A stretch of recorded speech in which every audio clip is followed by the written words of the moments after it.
Hi, Kathryn here with Handmade by Designs.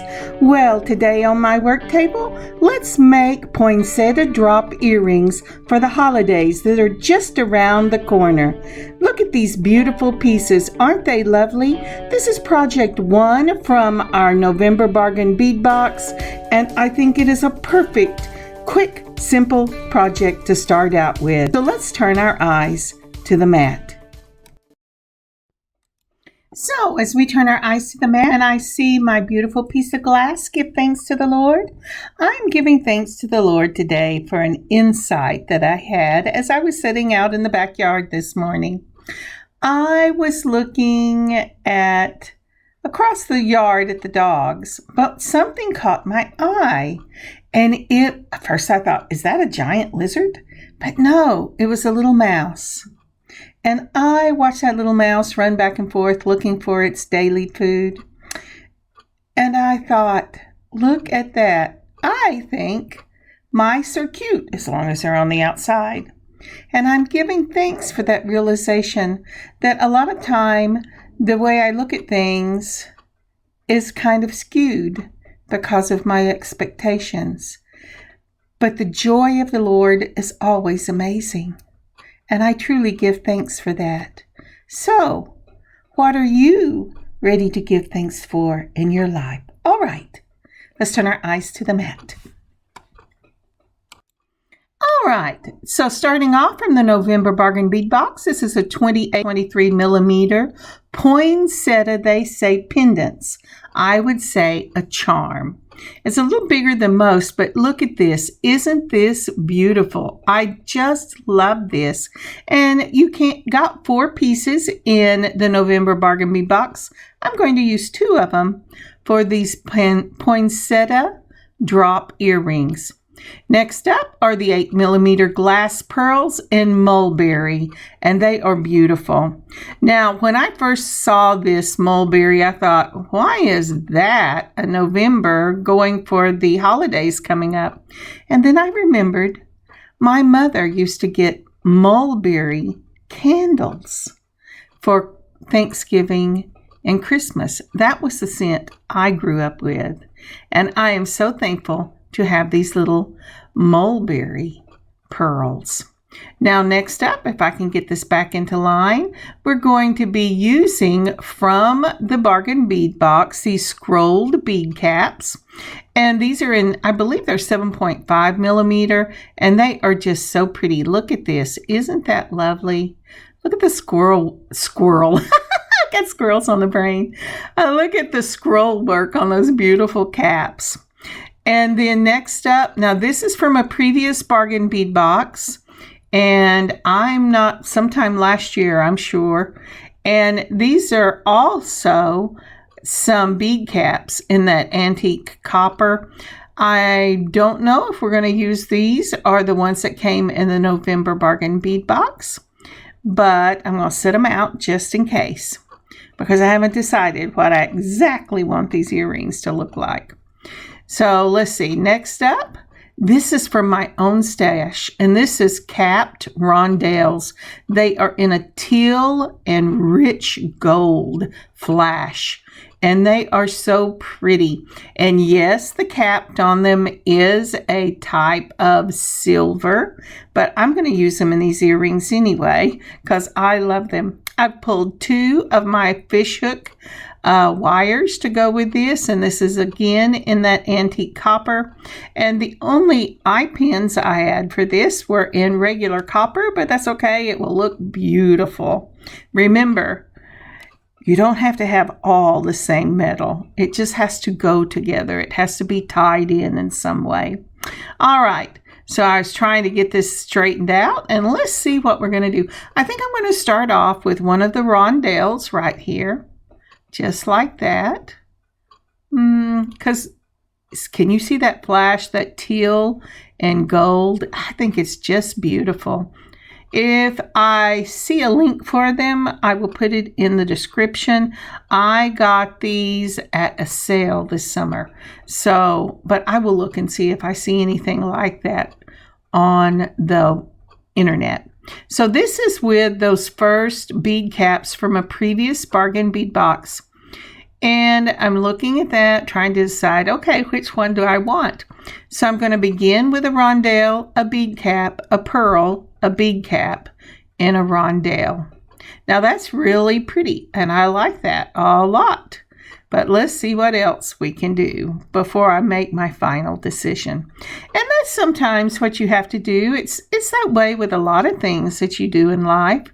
I know I have started out patterns for crochet and had to take them all out in the beginning because, after about third of the way through and go, nope, this isn't going to work. I need a different color. And so give yourself grace. It's all about learning to live in the grace that God has prepared for you and given you.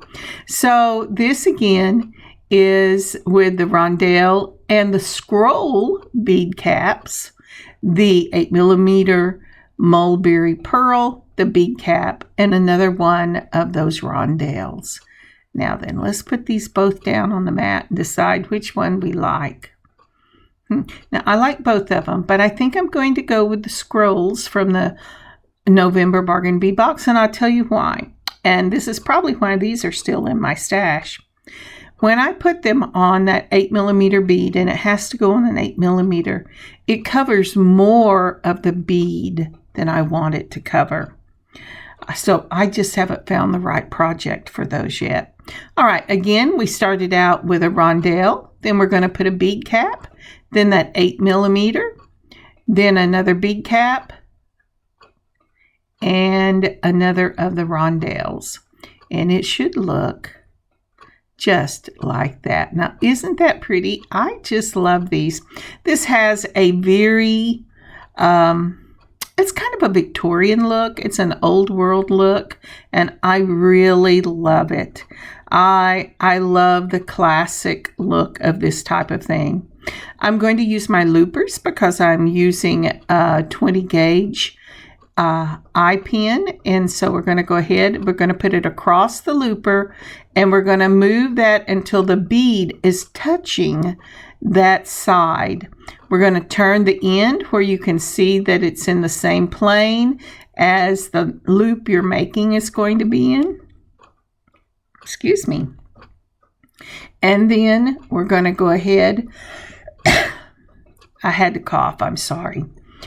And we're going to, it jumped off. Let's see, I'm trying to decide, do I really like that? What do I need? Okay. So I put my looper down, and I'll tell you why.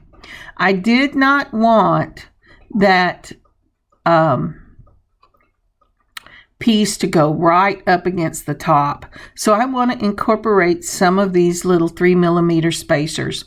So to make my earring go in a V that builds to the middle and then a V that builds back down to the top, I am going to add the 3mm bead cap, your rondelle, it's a 3mm spacer ball, your rondelle, your bead cap, your 8mm bead, your bead cap, and your rondelle. And then I'm also going to go ahead and I'm going to put that 3mm spacer on the top. It makes it more balanced. I really like the old world look to these pieces. You can do it without it, but I like to build from small to large and then back down to small. And that's just my aesthetic. That's the way I like it. And so that's how I have a tendency to do it. But you know, there is nothing wrong with not putting the 3mm spacers on there. So if you liked it before I decided to take it all apart and try it again, that would be perfect. Now, whenever you do your looper, make sure that you butt the last bead that you've put on that eye pin right up against the jaws of the looper, and then mash, and you will take the extra space out that will cause it to jingle jangle on the eye pin. All right, so here is a picture I wanted to show you one more time because we tried 2 or 3 different things before I settled on this. I guess we didn't try that, but I did. All right, so I start out on my eye pin at the bottom with this 3mm spacer ball, and this is in a bronze.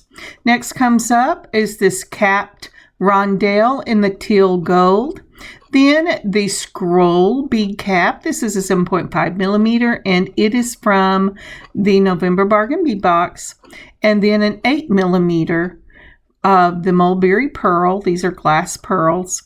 Then the bead cap again, that rondelle, and a spacer ball. And again, the reason I put these spacer balls on, but you do not have to do it, this is my personal preference, as I like the starting point to be small, to build to the middle, and then to build back down to a small starting point. This is my go-to. I also like them where they build down to a point and start big and go down. And sometimes I like it where the large bead is on the bottom. But mostly this is my go-to, and I love it. It does have an old world charm to it, and I really like it. And so, do you have to have these beads? No. A rondelle, a 7.5 or 7 bead cap, an 8mm, and spacer balls. And you can do this type of earring over and over again and get a new look every time you change the beads. And it is truly a beautiful classic piece. All right, let's continue on. So for the jump rings for this, I'm going to use that bright copper, the same as the eye pin, and I'm going to put the antique ear wires on for this piece. So I am doing an antique copper and a bright copper, and I'm mixing that to look. And this is how we're going to put these together. Now, isn't that pretty? There is one thing about this that let's go ahead and put the piece together, and then I'll tell you that part. I'm getting ahead of myself. All right, so between two chain nose pliers, we're going to hold one side steady and twist the other. Do not use a figure 8. That puts stress on your jump ring, and it causes a weak spot and more likely to spring. Now I put on my charm, and then I put on my beaded drop, and then again just turning one side of the jump ring to make sure that it's closed while I go ahead and I'm sorry, I had a brain lapse. I got to looking at myself. Just one side, make sure it's closed by touching the top. All right, we're going to do this again, and we're going to go ahead and we're going to open it up with a twist of one wrist. And then we're going to take the charm. Remember, build the habit of consistency so that when it really matters, what you put first and what you put last, you will already have that habit built in to your jewelry making. And this is for anything in life. Consistency, consistency. I remember telling my kids that a lot. Now, isn't that pretty? Now, do you see the back of this charm? It is not a two-sided charm. I thought that was a little sad, but it's not. It's still a beautiful piece. So we want to make sure, no matter whether we put it on clips or we put it on the fishhook ear wires or even a lever back, you want to make sure that your pieces are all in the same plane so they will hang to the front. Nobody wants to see the back of the earring. So if you noticed, what I was showing you here is that all of my little circles are going horizontal. That means my jump ring will go vertical, and I need my ear wire to go horizontal as well. So I'm going to very carefully take that and twist it to where the circle is now in the same plane as all the rest of the pieces. My jump ring, when I get through, will be vertical. So that will cause the rest of the piece to hang in that horizontal that will look at you. When people look at you, they will see the front of this earring. So go ahead and open this up between two chain nose pliers. And I did not find the the little slit there so you can tell what I'm going. Oh, I need my bifocals. I am going to the eye doctor this week, get a new prescription for glasses, and maybe in a week or so I will have new glasses and be able to see much better. And that is my prayer anyway. All right, so I've gone ahead and opened this up. I have put this on. I'm trying to make sure that it's going to face whatever the front is. I've checked that out. Now, when you put this on, when you put your wire on, make sure that your right sides are touching. It's just like whenever you sew, you want to fold your material where the right sides are inside touching so that when you open it up, the right sides are showing. That's the same thing here. You want the right side of your drop to be facing the same way as your ear wire. And so find what the right side of the drop is and then put the ear wire touching down and put it on your jump ring, and then it will hang appropriately. Again, open it up with the twist of the wrist. I'm going to go ahead and put my drop on first. I'm trying to be real still so I can tell which way it's hanging. Then I'm going to put my wire on so the front of the wire will be touching the front of the earring. And you can see that better here, so that when you open it up and you turn it this way, ta-da, it's going to hang to the front. Now, isn't that a cool little trick? I just love it. And here are some pictures. Now, aren't these beautiful? I just love that mulberry pearl with those teal and gold capped rondelles. They are just gorgeous. And that antique copper poinsettia is beautiful. You know, the holidays are coming up. If you got the bargain bead box, you have 4 of these. One you could make for yourself and one to give. And it is never too early to start planning for the holidays. I hope you look in your own stash and see what you have to make something similar. It is so much fun. I will check and see if any of this is still up on the sister shop, Bead Box Bargain, and I will let you know in the description below. God bless you. God keep you safe until we meet again. I have got some other earrings I want to show you that were so much fun to design. Until next time, Kathryn, Handmade by circleartdesigns. God bless y'all and happy beading.